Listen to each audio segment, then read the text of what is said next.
सुननी ह जानू का तो देवे जैबू पेपर काहे हो। हाँ सुननी ह जानू का तो देवे जैबू पेपर।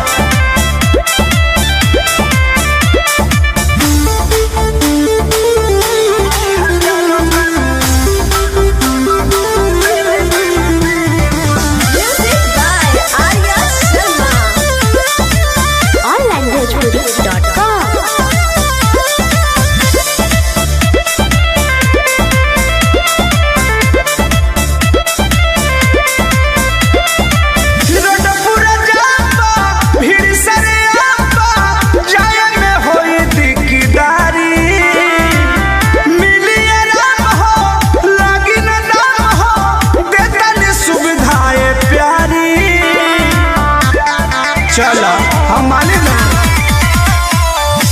पूरा जाम्बा फिर सरे आम्बा जाय में होई दिकदारी मिलिए राम हो लागी ना दाम हो देतानी सुविधाएं प्यारी।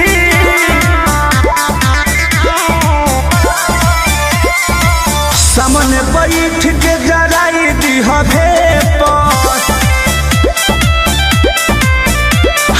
सामने बैठ के जराई दी भेपर। onlinebhojpuri.com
सुननी हा जानू का दो देवे जैबू पेपर।